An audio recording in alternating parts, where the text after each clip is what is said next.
We're here, we're queer, and we will continue to change the world. Welcome to Queer Changemakers. I'm your host, Justin Mezzapin, pronouns he, him, and each episode will share stories of LGBTQ plus individuals who are taking action to make a difference in our communities and beyond. Welcome to another episode of Queer Changemakers. Today, our guest is Josie Caballero. Well, thank you for having me today. It's exciting to be here. Would you like to give our listeners a brief introduction about what you're up to these days? Yeah, as I was chatting with you before the show, I wear a lot of different hats. So first, I'm Josie Caballero, she, her pronouns. I am a proud Latina trans woman, and for my day job, I am the Director of Voting and Elections for the Advocates for Trans Equality. I also support the work here in the state of Maryland, where I reside as the Policy Committee Chair for the Maryland Commission on LGBTQIA plus affairs. And I am also the Vice President of the Transgender American Veteran Association, which is the only trans specific veteran organization nationally. So there's a lot going on, if you can imagine. So there's a lot going on in the world with trans issues, veteran issues, and all of the above. So I'm very busy right now, as you can imagine. It's 2025 and the year is off to a long, complicated start. And it seems like all of the hats that you're wearing are very important and I can only imagine. Yeah. So thank you for making the time to have this conversation. So I guess can we start a little bit about your journey? You mentioned being vice president for the Transgender Veterans Association and also director of voting and elections for Advocates for Trans Equality.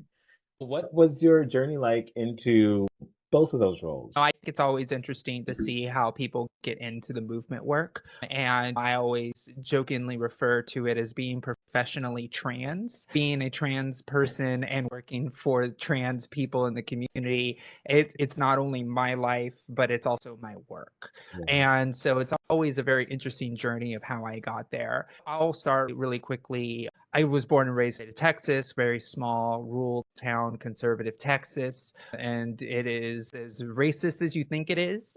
They still fly Confederate flags to this day. And I was able to get out of Texas by joining the U.S. military, where I was in the United States Navy for 6 years. I was a reactor operator, so I did nuclear engineering for the U.S. Navy. I did that for 6 years. I served in both Iraqi freedom and enduring freedom during Don't Ask, Don't Tell as well. So I did that and I was like, I'm getting the hell out of there. I did 6 years and I was done. I signed up for 6 years. And that's what put me in San Diego, California, where then I went to school to get my San Diego State degree in political science with an emphasis on American politics and American philosophy.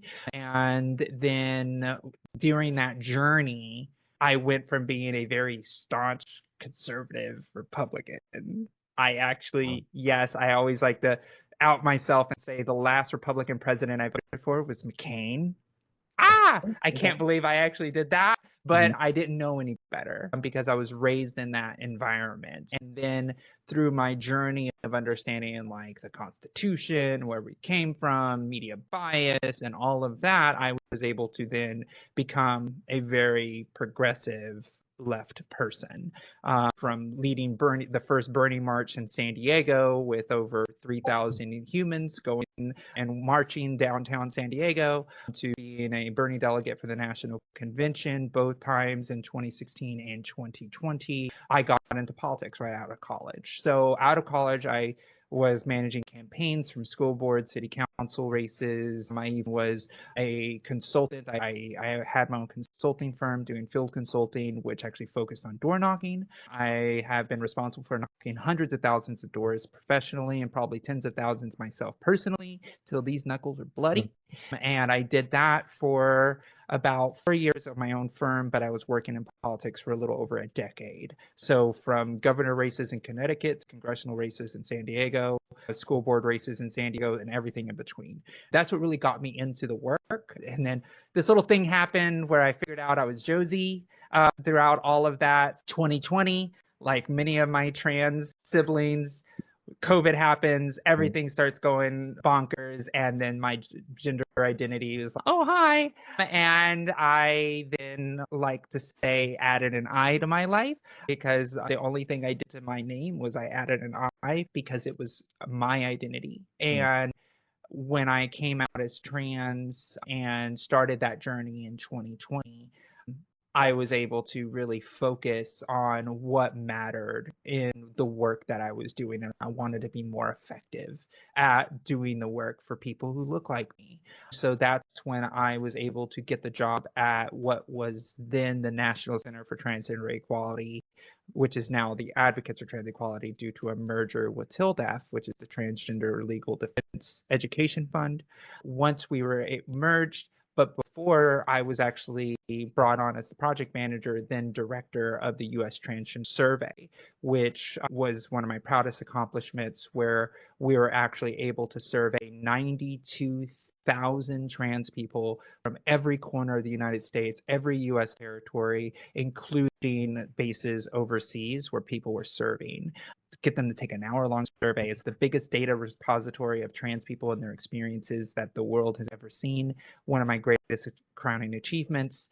After the data was collected, I then shifted roles to Director of Voting and Elections for the Advocates for Trans Equality, where I feel a lot more comfortable in that role. Even though I was very proud to be the Director of the US Trans Survey, I feel like my advocacy has always been focused in the elections and voting realm. So that's where I sit today and helping trans people across the country get elected. So there's a little journey from little Josie to where I am today.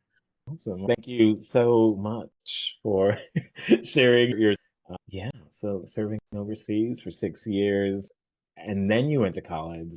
So like you're like, yeah, I started doing this after college. I'm like, okay, but it's a little different of a journey. Oh, so let's talk a little bit more about Advocates for Trans Equality. Their overall mission is, I think it's self-explanatory, but their overall mission and then some of the major projects that you're working on now, especially as so much is happening politically.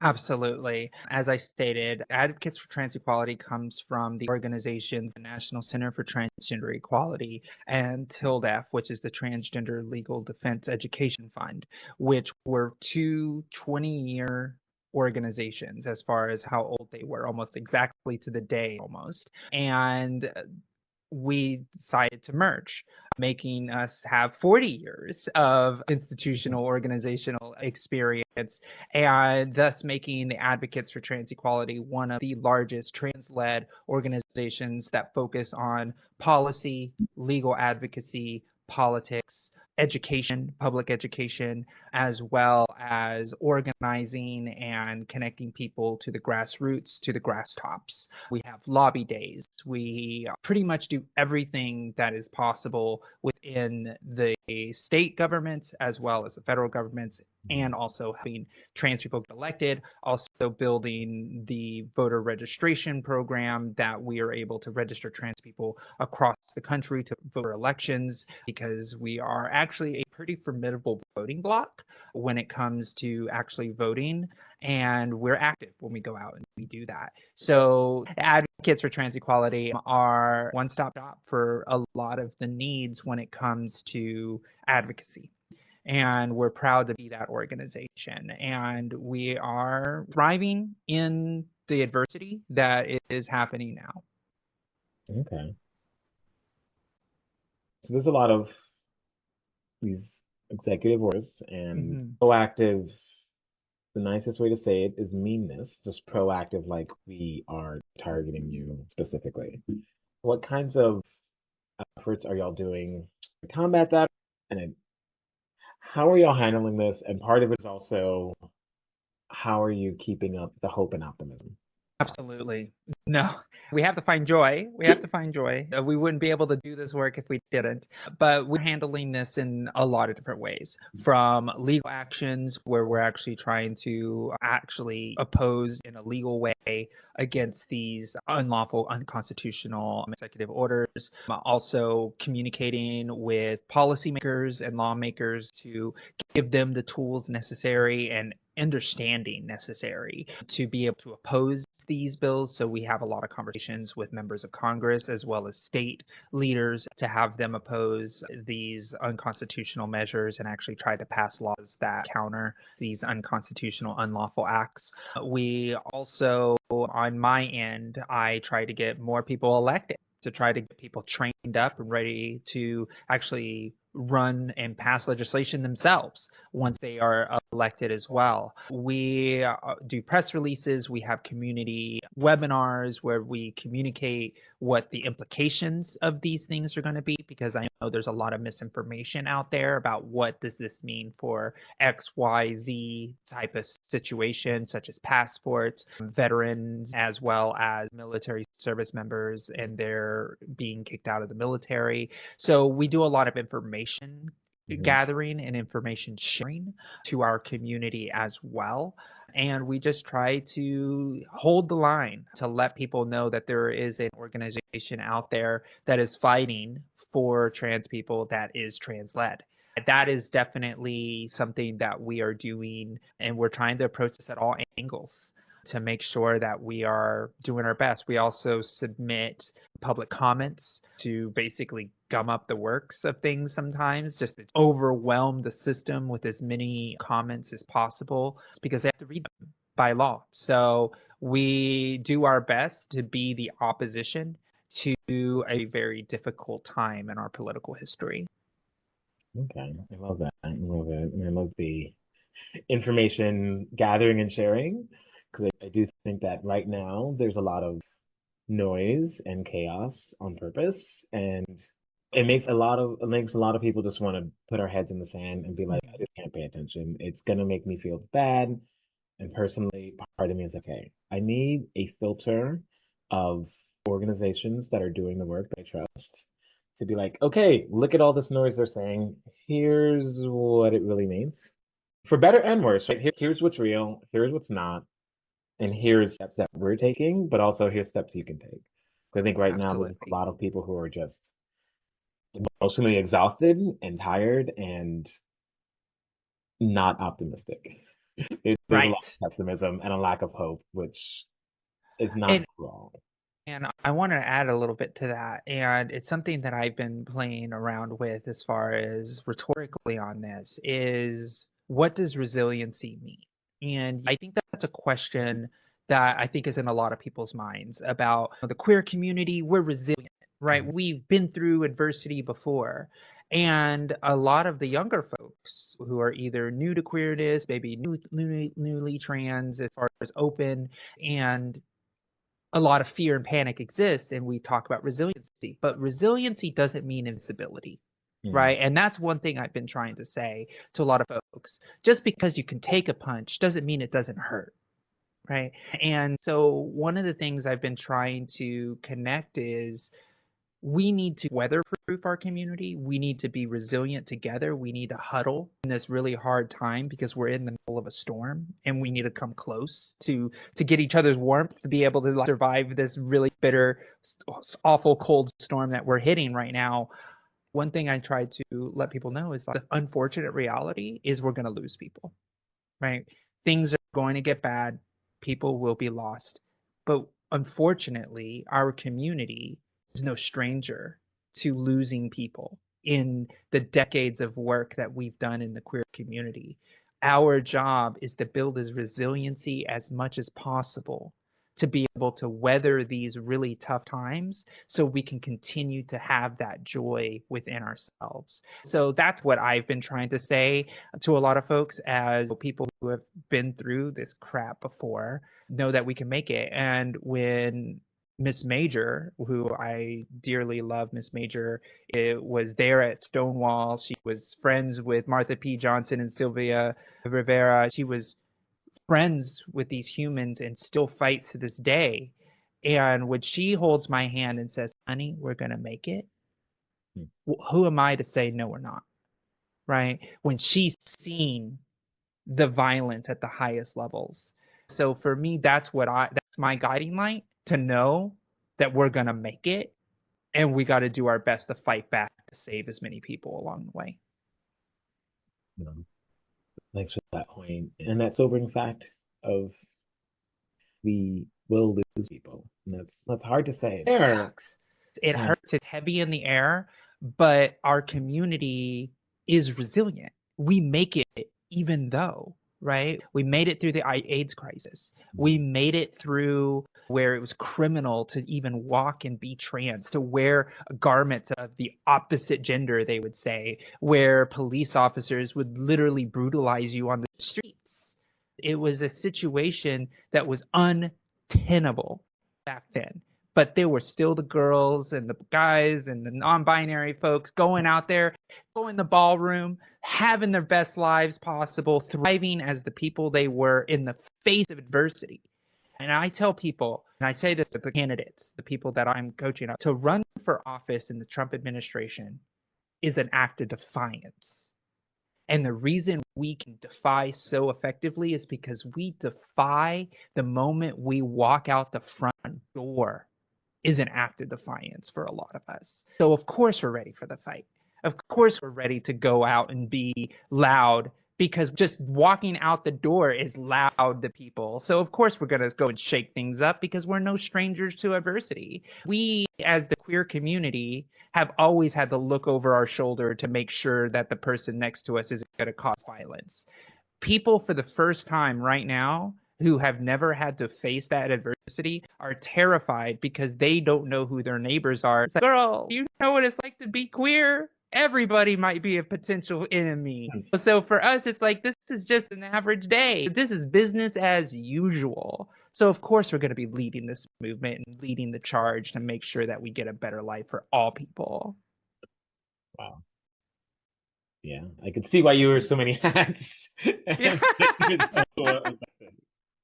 Thank you for those words. I don't know when people will hear this episode, but right now it's very timely for me. And I'm glad I get to help share this even more. Okay, I like that. And now, so you mentioned one of the other hats is with the Transgender Veterans Association. And if you can share a little bit about that. Yeah. Absolutely. For the audio listeners, on my little background here, I have a Navy flag and a little Navy hat and a little bear that has a little sailor on there, a little sailor hat from the USS Ronald Reagan. So I am the vice president of the Transgender American Veteran Association, short name TAVA. And we are effectively trying to support trans veterans to be able to get the rights that they fought for. As a trans veteran myself, I started my transition medically through the VA just to make them do it, because it's my health care, and I demanded to be able to get my health care through them in the beginning. And I'm glad I did. I had access to hormones. I had access to mental health services. I had access to hair removal for my face and bottom. I had access to community groups and community centers that the VA was providing for the trans veterans. I made sure that I got those services to make sure that they were being given as a whole. So I've always been an activist, even for when I'm doing something for myself. I'm making sure that I'm keeping an eye, keeping tabs to make sure that they're doing it right. And San Diego is great. I was always very interested in supporting trans veterans, because we get the service and a lot of trans vets don't know that they have access to hormone services and access to medical transitional services.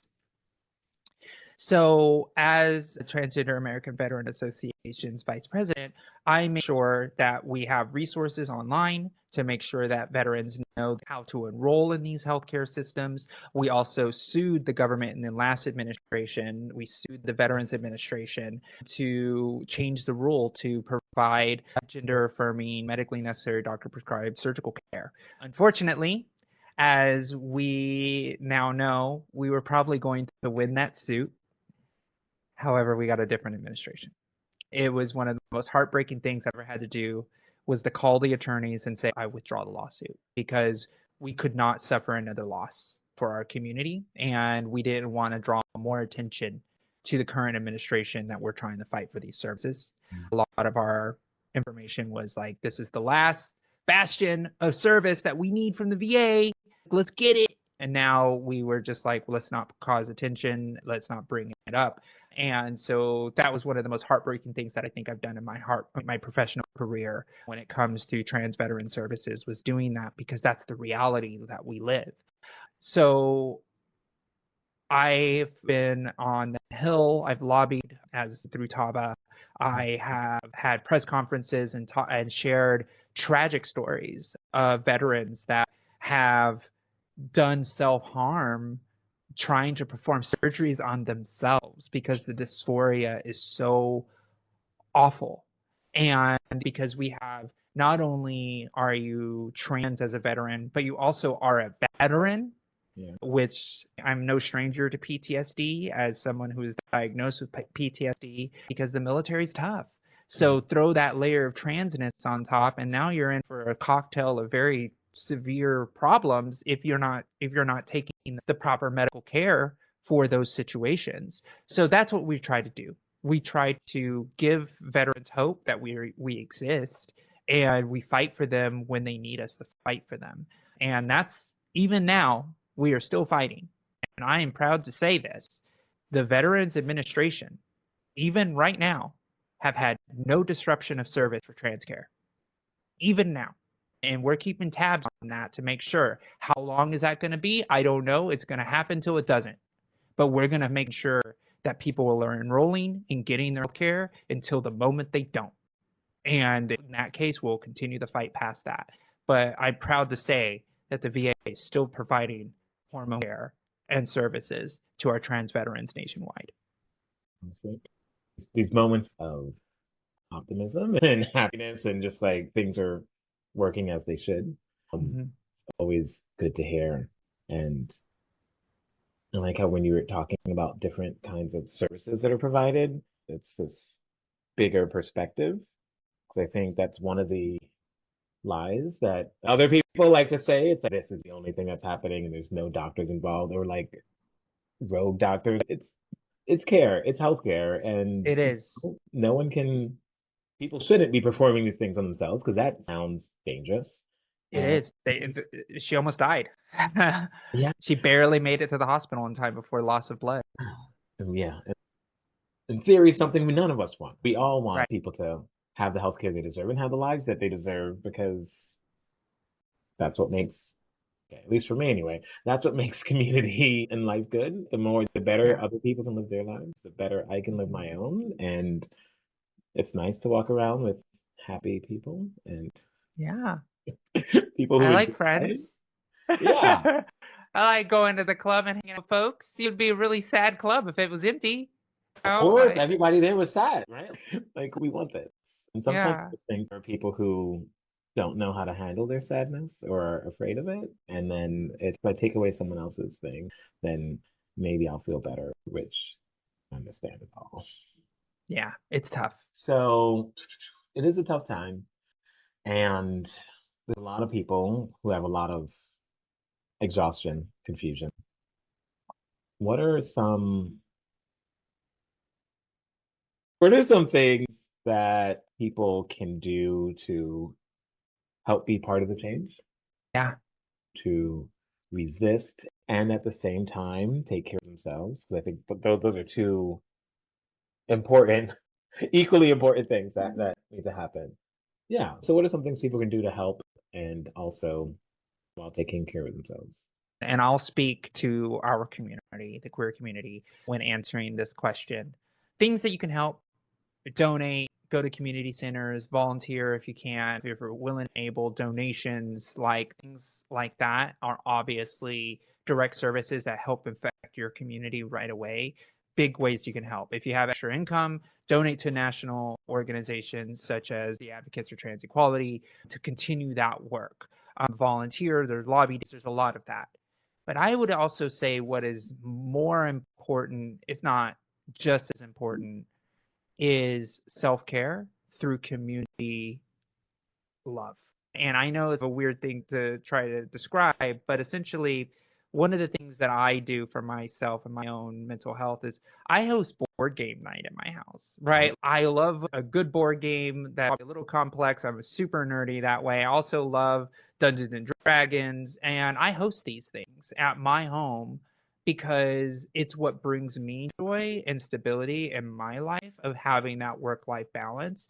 Because even myself, who does this work round the clock 24/7 nearly, I still need that break. I need to escape into either a fantasy world that I create through Dungeons and Dragons to a like board game where I'm just able to like just strategize and try to win a game, right? Like just getting out of the crap of it all, but also having community with my friends and people that come and spend that time with me. That refills my cup. You cannot fill your cup. You can't fill another person's cup if it's empty. And I even take it a step further in the analogy is you should have a saucer underneath that cup and overfill your cup and then give what is falling out of your cup into someone else to keep your cup full so we can have you for the long haul. That's essentially, and I'm guilty. Sometimes I overdump my cup into others, but I also have done a lot of work to be able to understand my coping mechanisms. If I'm going to go sit on a mountaintop to refill that cup, I will do it.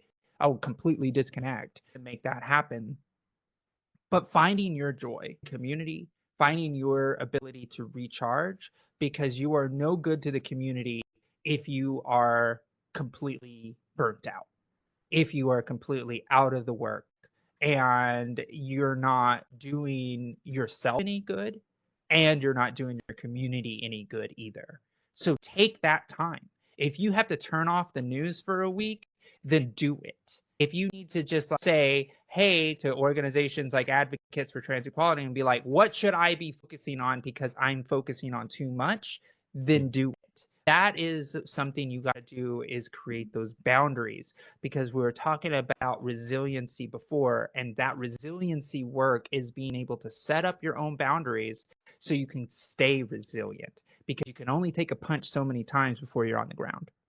And we need to make sure that we are building that in ourselves because we need you for the long haul. Because the more that you thrive, the more that you're able to thrive in the face of resistance is another form of defiance because you're going to stay happy regardless if the world is burning around our ears. And that is the biggest weapon that we have right now. So do it. I think it's the most important thing that we need to be doing for our community right now is just giving each other a hug and having fun and finding that joy. Just like during the worst times in queer history, we were out there, we were looking fabulous, we were serving, we were doing it all. And we were also there with our community, holding each other's hands when the things were the worst. Yeah, I think it's definitely good points and perspectives and advice. Like, and I love that. Give from that saucer, fill that cup. Because, yeah, especially like now, I think there's a lot of pressure to everything's on fire, I got to put it all out. And having that balance and having that perspective of yes, and how to make sure you're not on fire right now. And Yeah, it's sometimes harder. it is. And another thing too is like we are there are more out queer and trans people than we ever had in American history. So we don't all need to be fighting the fight as though we're the only ones on the field. We have so many of us working every day. It's okay to take a break. It's okay to take a day off. There are other people who are going to be fighting that fight, and we got to swap in and out. We got to tag you out. All right, go take a break. You've been fighting on the field for the last 48 hours. Go take a break. We want you back so you can replace me in 48 hours. You know, that's how that has to go. Sometimes you need to take a long rest and like D&D and be like, hey, Yeah, I know you want to face the boss right now, but we all got to chill for a minute. Let's reset. Let's strategize. yeah, I don't have any spell slots left. What are we I doing? know. I got to rest. I feel like there are other questions in this direction. Ooh, that's a fun question that I get from other people. Sure. When it comes to some of the hats that you're wearing, What's a question that I should have asked that I didn't, or something else that you might want to share? This is what I'll share. And this is one thing that I'm going to put on my elections hat right now. I'm going to put on the Josie telling you to run for office. This is what I say to folks. Every trans leader or trans person or queer leader that you see that are going there and doing the work and doing amazing work, just go and tap them on the shoulder and say, hey, have you ever considered running for office? Have you thought about running for office? Maybe you should run for office. You don't have to know anything about running for office to ask somebody to run for office, because historically, and I know this about women candidates in particular, cis or trans, that they have to be asked 7 times before they even consider that's a possibility. And for the queer and trans movement, it's probably double, if not triple that amount of times before a trans person is like, you know what, maybe I should run for office. I'm going to run for office because I can, right? And that's a big disadvantage for our community, is that there are people willing to step up that are oppressing us while we are, I'm sure there's someone better than me. There are people out there that are running for office that you are much more qualified, have much more heart, have much more courage, and are willing to put yourself on the line to be able to serve your community at a level that was seen as unthinkable. But now we have a trans member of Congress. We have several state representatives. We have a state senator. We have people that are going to be running for state executive office. We have school board members. We have school board of education members. We have water districts. We have city councils. We have people winning seats in Kentucky, Tennessee, Wisconsin. We have people nearly winning places like Louisiana and Indiana and Iowa. We are getting close to a lot of those areas, and we are winning in communities because we're not afraid to go out there and put ourselves out there, because visibility is our strength. And so we are visible, we win. We've known this through all of the queer movements of the past, that we win when we put ourselves out there. So even if you may think, oh, maybe this isn't for me, and if you're listening to this podcast, I want you to really consider it. What does it look like if you decided to run for office? I want you to put it in your head as count number one of someone who's asked you to run for office. And you need to go and you need to tell other people to do the same. You're the 10th person that's told me this. I'm now going to go and run for this Atlanta seat, or I'm going to go run for this mayor seat in this small town that I've been living in for the last 25 years, because that is how we get representation. And that's my task to you. And it doesn't take much. Doesn't take much. All you got to be is like, hey, have you ever thought about running for office? And then as soon as that bug bites, it may continue to bite again and again, and then all of a sudden they're your mayor. That's how it works. And so that's what I ask people to do, because it makes my job easier when I ask that person the 8th time, hey, have you ever thought about running for office? And they're like, you know what, I have. Great, let's schedule a coaching call and let's talk about what it looks like for you to do it. Right. And that makes my job a hell of a lot easier, because I know a lot of people in my community that I've asked over 20 times, and now they're thinking about running for Boston. That's what it takes. So for me, that would help me a lot, and it'd help our community a lot, so we can get that representation that we need. I love that so much. And like even just asking someone else, right? That's super simple. Yeah, it's super simple. I get a little off track. But every so often, I wish I had a t-shirt making machine so I can think of something and then put it on a t-shirt and then wear it. And I feel, have you thought about running for office and just like wearing that shirt and then going out anywhere? And then if someone's like, get that shirt. Better question, have you thought about running for office? Because then that's twice, right? Twice in one moment. Exactly. And it really is a science to it. And all of a sudden they start actually thinking about it and they start paying attention. Who are my local reps? And like, oh, that rep sucks. I don't want that person there anymore. Maybe I should run for office. And then somebody else tells them. And then somebody else tells them. And oh my God, am I really a leader? Are these real voters? Are these people that are actually going to fight for me to win this seat? And then all of a sudden it becomes more of a impossibility to a dream to a goal. That to me is what we need in our community, is for community leaders to start seeing these not only as dreams, but are actual goals that we can achieve in our community power. Wow. Awesome. There's a question I ask everyone, and it's when you think about our LGBTQ plus community. What is a vision you have for our next step? So, For next step, yeah. it's really interesting because I feel like I've talked about some of the next steps. I think I was talking about the now steps. So let's talk about the next step. So the next step, I truly believe, would be using that energy that we were talking about, like community love and like thriving and like building each other up and filling our cups. After that is accomplished and achieved, the next step is then to use that in one fail swoop of power that cannot be denied. An undeniable swing that says that we exist and we're not going anywhere, which has been a mantra of the queer community. It's we're here, we're queer, like that. And we're already But changing the world. we're I already use changing that the for this world. podcast. Oh, do you? Okay, Yeah. great, great. Oh, I love that. It's perfect. But making sure that when we are attacked, we don't back down and that we are going to remove you from that power position. I want to be so undeniable that as a voting bloc, as a community, as an organizing force, that it is political suicide to be able to come after our community, be a real third rail of what it looks like to come after the trans and queer communities, because then we will be able to find that liberation. And so the next step is to know and understand our power. Right? We know we have power, but I want us to understand it, if that makes sense. What I really want is to not only gather power, but to understand our power to utilize it, I think is the next step. Yeah.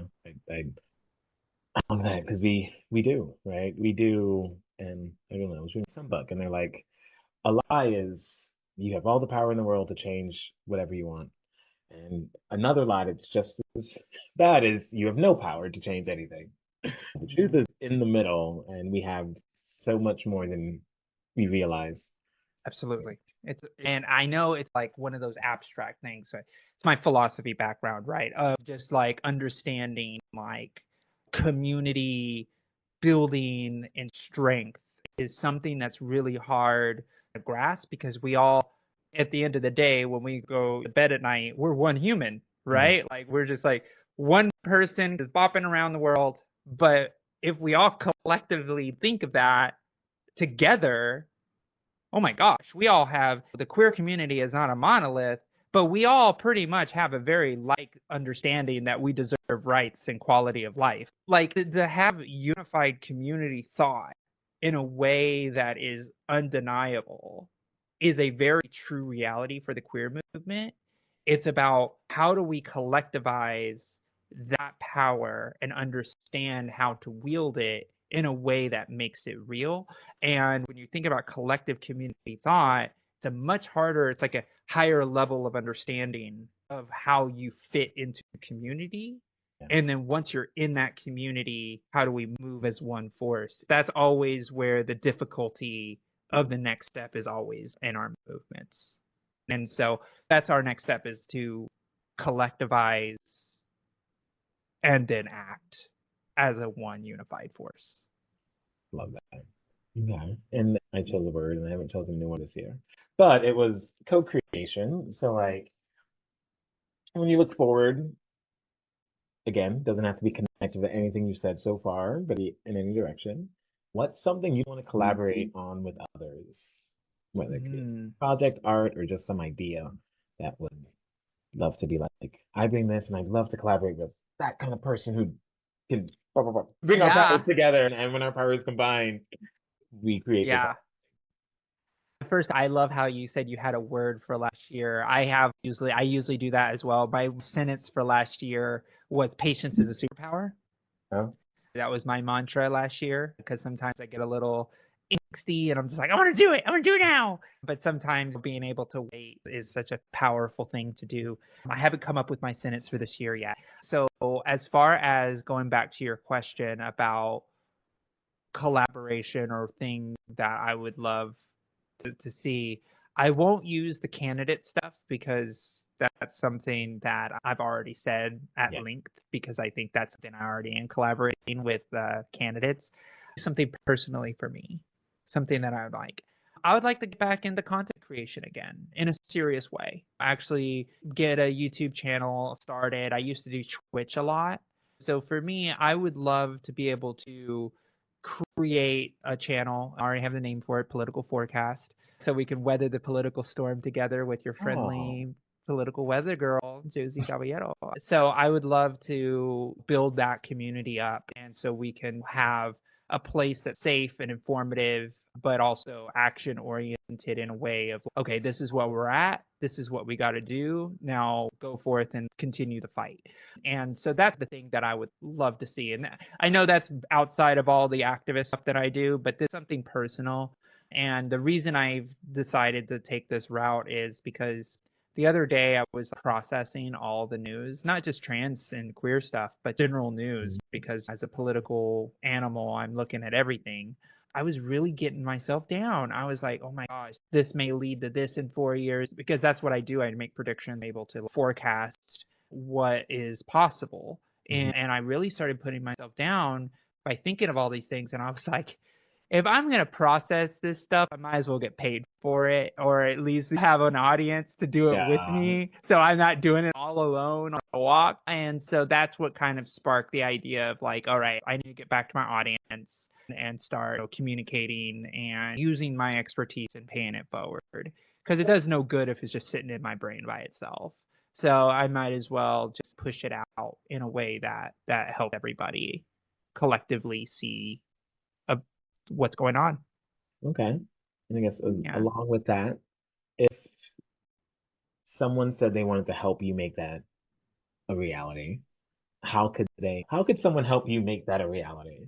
It would be first, it would be like subscribing to Political Forecast dash JRC is the actual channel name. So you can subscribe to that. But if you're interested in wanting to help me edit and things like that, would be really helpful as well, because I don't have a lot of time, as you can see with all the different hats that I Mhm. have. But anybody who's willing to maybe help make this reality, help produce whatever, I'm interested, super interested. I can sit for a few hours and talk, and then have someone help me chop it up and put it into a channel format would be great. But really subscribe. Think that'd be helpful. I Okay. think this is the first time I've actually publicly talked about it in any significant way. Yeah. Thank you for asking. I love how if I could do this thing, it'd be this thing that I already have Yeah. for and a YouTube channel that's already created and saved. But that's even with this podcast, I was like, I don't know if I'm going to do a podcast like this, what would I call it? And then I was like, okay, for change makers, be cute. Google, Yeah. Instagram, YouTube, all the places.com. It's available there. Okay. And then 6 months later, I posted the first episode. And that's that. And I think that's the secret, right? That's the secret to leadership and community organizing, is like, take little action steps. It's little Mhm. ones. Like, you don't have to freaking, okay, I'm going to do this. I'm going to set down 5 hours and I'm going to make it happen. It's, oh, I'm just going to go to my YouTube channel and just create a channel, get a tagline, get it all ready in a very small, insignificant way. But then it just grows and grows from there. It's like planting a little seed, and then you water it from time to time. And then all of a sudden you're just like, oh, wow, I actually have something going here. So, yeah, that's how I look at it when it comes to doing big action. I didn't start as the vice president of TAVA. I Mhm. was like collaborating with the president of TAVA at the time. And then that person was like, hey, Josie, do you want to be involved? I was like, yeah, maybe. I might be interested. And then all of a sudden I'm getting an email for a board invitation. And I just started as a member at large. And then I just moved up through that. Same thing with the commission when I'm on. I'm like, oh, yeah, I'm interested. Let me just throw in an application. We'll see what happens, right? Whatever. And it just goes from there. So little action steps. You don't have to go and solve the world at once. Like, you can just do little things, and eventually they will blossom and grow, because we don't have enough time to do everything all at once. It's silly. And like we were saying about community, right? in community, hey, my action and your action and their action, put it together, go a lot further, and Yeah. don't burn ourselves out. And we can take Yeah. the boundaries and still make that progress that we're looking to make. Yeah, for sure. Okay. Great. So it's 2025. World Pride is going to be here in Washington, D.C. It'll be an Hmm. interesting time. There'll definitely be more protest vibes than usual, which is a good thing, I think. When you think of Pride, both the word and idea and the event and experience, what comes to mind for you? It started as a riot. That's what comes to mind. It's not the most original thought, but that's what I think about when I think of pride. It started as a riot, it started as a defiant action to proudly show ourselves on the streets of a city that didn't want us.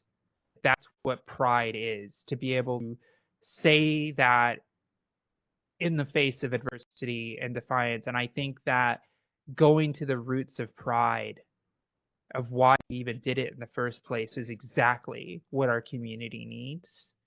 Because this pride, like you said, is going to have a little bit more of a protest vibe to it. We're not going to get those corporate sponsors like we used to. We're not going to get those corporations like Raytheon putting on a Raytheon K Mhm. bombs. I don't think they're going to be there in force, and I think that's okay. I think the corporatization of that has lost its shine, which is a good thing in a lot of ways. And it comes back to the roots, which is the people who are queer, the people who have pride. It comes back to the roots. And when we're talking about World Pride being in DC, it's like, what better opportunity than to stand in defiance against the person that thinks we shouldn't exist? And so for me, I'm going with a little bit of a rebel streak. I'm going in with a little bit of a let me be proud to say who I am, in a voice that is going to be loud, and it's going to be undeniable. And that's what it's going to be. It seems like undeniable might be my word this year. I've been using it a lot. I've been thinking about what that would be, and I think that's really what it is. It's like you can't deny us our joy, our visibility, who we are. It's the genie's out of the bottle. Like that's how it goes. Like you can't deny the fact that we exist, and that's the vibe that I think I'm going in with Pride. Okay. I look forward to it. And Yeah, undeniable. It's a good word. I like the words that like have so much behind them without even yeah, having to explain. Undeniable conjures so many images. yeah, And yeah. if that's So what you decide on, yeah, let us yeah, know. Let us know. honestly, thank you for having me on because now I get to really get the I have the weekend now to think about that and maybe Mm. add a few words to that and make it my little sentence. My yearly mantra might have something to do with undeniable. I love it. I love it. It's needed and it's already here and we can't stop it anyway. Yeah, exactly. Ooh, okay. Well, thanks for sharing so much and bringing those perspectives. So Yeah. now it's time for some rapid fire questions. You ready? Yes. All right. First question. What is something that inspires you and why? Something that inspires me is this little girl. Her name is Audrey. I call her my adopted niece. I was the first person that she ever met that was trans, and not even adult, just person. I remember her aunt is the one that invited me to brunch with her mom. And she was 5 years old, looking really cute, little ponytail, little dress, looking like a typical 5 little girl that. Mhm. And I remember looking at the mom and was like, has she ever met a trans person before? And she's like, no. And I'm like, really? It even broke my own preconceptions of, oh, a trans person needs to see another trans person before they see. No, this girl is just a little, that's just who she was. And I asked, I'm like, can I tell her that I'm trans? She's like, yeah, go ahead. I was like, okay. So I look at her and I'm like, hey, I was like, I was born like you. I was born a boy. And she just, her eyes just lit up. And she's just, what? And I'm like, yeah, I was born a boy, but I'm a girl. And she's just, I was like, I look like a girl, right? And she's like, yeah. And she was just enamored with this whole thought. And she immediately wanted to take a walk with me. She grabs my hand. I'm like, can I take a walk with her, with my mom? And mom's, yeah, go ahead.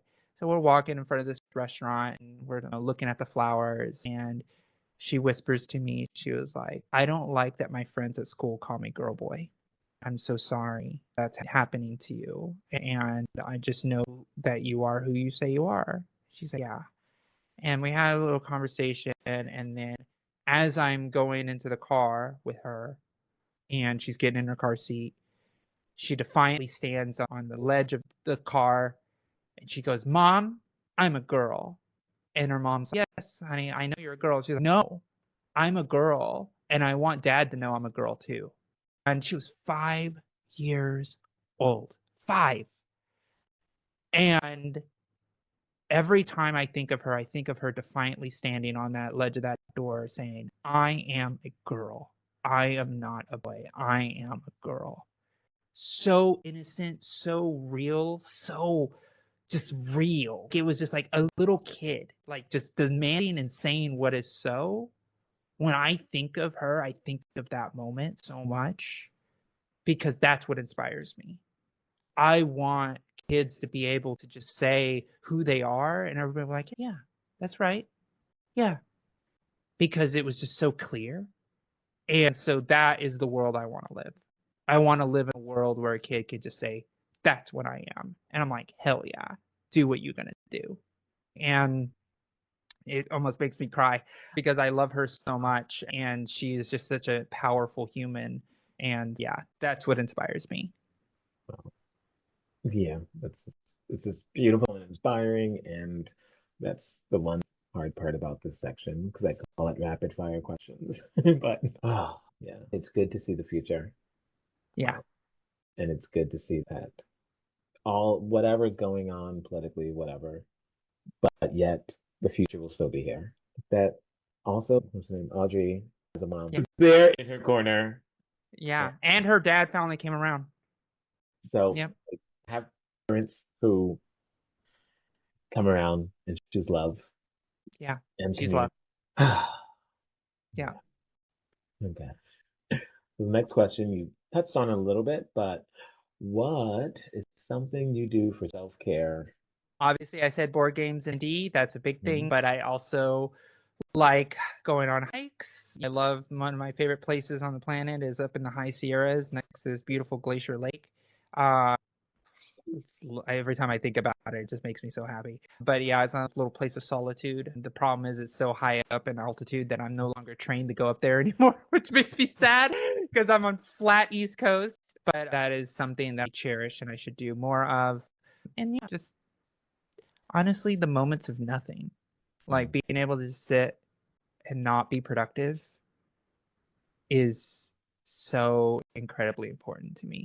I just want to just sit on the couch and just veg out, maybe watch some anime, watch a show, maybe play a video game. Those moments are the ones that I rarely get, so they feel so good when I have them. Nice. Nice. You mentioned board games a couple of times. Do you have a favorite board game at the moment? At the moment, I would probably say Ark Nova. It's a little bit more of a challenging game. You're building a zoo. So you're like building a little zoo and you have little animals and all this type of stuff. It's fun, but it's actually really challenging and really complex game, but it's a lot of fun. I'm actually excited a game that is I haven't played yet. I'm hoping to play this Sunday because it requires 4 or 5 players. So it's like hard to you have to get a group of that many people. It's called Shissen. It's Shasn, and it is about politics. It's a political game. Oh, So I'm excited about what that game is going to bring, but apparently like corruption cards and stuff like that. So you're trying to win an election with the ideology that you're assigned. So it's like, yeah. So I'm looking forward to that one. awesome. Love a good board And, game. and there's another game that I am also looking for this year. It's called Speedsy, where you're 1920s New York City and you are essentially, and this is a game that's coming print finally, but it is you're head of a gangster family and you're trying to bootleg alcohol and trying to be the best crime boss in the 1920s prohibition in New York City. See, I like things that take you away from everything. Yeah. I'm like, it sounds fun. And we love a good board game night. And depending on the people, I love a good board game day. Yeah, we make dinner and everything. That tells me how long certain games take. Mm, Because there are games you can play at night and some that are like, okay, this is going to be a 5 hour journey. yeah, And I like to yeah. know the difference before it starts. Yeah. And I have this really nice board game table that has like a well in it, and you can Ooh. put like leaves on top. So like you can actually put the table back on top of it, and then you can have food, and then you can take the table pieces off, and the game's still there set up. So that when you're playing those long games that may take 2 nights, you can actually close it up and have Okay. your life not be taken over by a game on your dinner table. Yeah. So I was like, yeah, it's like a board game day. And then you were like, it's a board game weekend. Love it. Okay. And now, favorite question is, do you have a favorite joke? I do. I do actually. So, why don't trans women ever get lost? I don't know. Because they always know the route to self-discovery. There's your trans girl joke. Yeah. Yeah, because we always know the route. Love that. Love it. Yes, I was trying to remember a joke I used to tell a few years ago, but I could not remember the life of me. It was like a really funny joke, and it was like involving trans women, and I can't even remember it, which is so sad. So now I'm gonna be for the rest of the day racking my brain, trying to remember that joke, and if I remember it, I will email you. Sounds good. I asked that question so I could hear more jokes. Ah, And the best part about a joke is you get to laugh, right? Like when you remember it, it will be even more funny. So, yes, exactly. I know it's a little cheesy joke, but whatever. yeah, we love cheesy jokes. I love jokes of all kinds, actually. Yes. Okay, 2 more questions. So, who is a queer change maker that inspires you? Oh, that's easy. It's Miss Major. Man, every time I think of her, I'm always so enraptured by who she is and her spirit. I remember I was at the DNC last election and the DNC convention, and Miss Major was there, and she had floor tickets to sit, and it was the first time historically she's ever endorsed the president office, and she endorsed Kamala Harris, and I was the one that would give her a ticket to Mm. go. So I would go collect it, I would go grab it, and then give it to her and Miss Mariel. She invited me up to her room to sit with her. I was having my coffee and she was sitting in the chair. I will just say this: we got to cry together, Mm.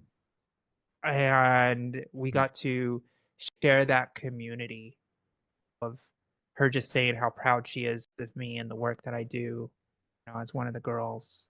And it was just like, it was the embrace that I was missing from like my grandmother, right? And it's the understanding and just the warmth. And I will always remember the time I got to share space, community, and tears with one of my heroes, a living legend. And so for me, she inspires me deeply as well. But whatever she says, I do. And that's who she is. And so, yeah, yeah, love her dearly. Yeah, I could feel the love, feel the Yeah. community, feel the connection, and I love our queer ancestors, especially when they're still here and we're able to see and connect. So good. I love her. And if you haven't watched her documentary or read her book, I highly recommend it. Highly recommend it. The documentary is called Major, I believe. Okay. Yeah. Now, final question, podcast. Is there a piece of advice or guiding word of wisdom that has been helpful for you in your journey and or something you would like to leave with others? I will go with something for myself because I think I've been so community focused throughout this conversation. And it's one that I think our community knows all too well. but it's boundaries. Mm. Boundaries is something that I think is incredibly important for myself to be able to stay and sustain in the work. I've been doing movement work professionally now for 4 years, and I realize that the road ahead is going to be very long. And the only way I've been able to survive in this work are my boundaries. And that's those moments of zero productivity on the couch. That's those moments where, no, I'm having board game night. I don't care what else is happening. Those moments of, I'm going to go hiking and I'm not going to be reachable on my cell phone. Those boundaries are what nourish me and allow me to keep fighting day in and day out. And I think that is probably the most important advice that I've ever given myself, is to hold true to my boundaries. Hmm. Thank you Yeah, for sure. so For much sure. for sharing Yeah. words of advice, Yeah. some stories, and for doing the work that you've been doing for a while and are continuing to do in these times. But also what you said about being undeniable and showing up and being resilient and defiant, because that's who we are and that's how we do. So That's all we got. let's keep it up. Yes. Yeah, let's keep it up. Mm. Because they're going to be running scared. They may act tough, but they're all paper dragons. They're going to fall over. Yeah. Thank you for listening to this episode of Queer Changemakers. This is Justin, and I hope you were able to get some inspiration and maybe some ideas about how you can take action to create positive change in your life, communities, and beyond. See you next time.